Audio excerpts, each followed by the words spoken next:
Magandang araw, DEFL Book Lovers Club PUP. Thank you for putting together this very important webinar, Soji Visibility in Literature. In this journey to accomplishing Soji equality, importanteng bagay ang maintindihan ng malalim ang pananaw ng mga kapatid nating LGBTQIA+.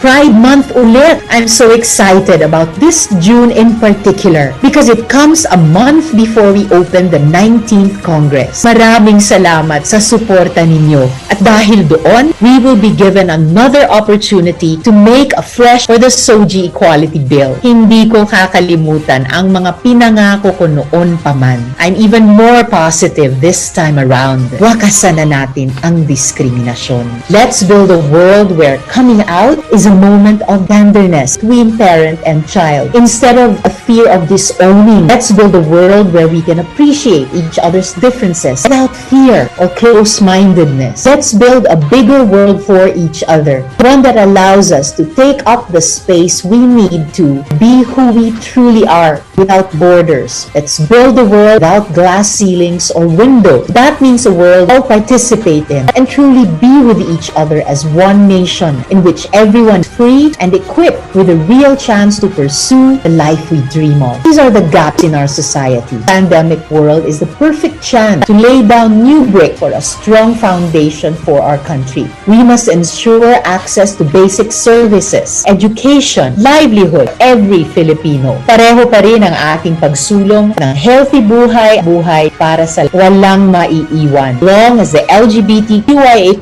community has not won this battle, hindi tayo susuko sa laban. Kapag naipasa natin ang Soji Equality Bill sa wakas, panalo ang lahat ng Pilipino for generations to come. Time for imagining that world has long passed. Let's continue to make our dreams real. Hanggat hindi pa natin mahawakan o maramdaman, hanggat may kahit isang hindi pantay, we will fighting for equality. Kasama ko kayo lagi, mga mahal. I look forward to the day pride becomes celebration of our victory. Instead of it needing to be an act of resistance, I march to the future with you. Bukas, boto mo ang Lunas. 8 diretso.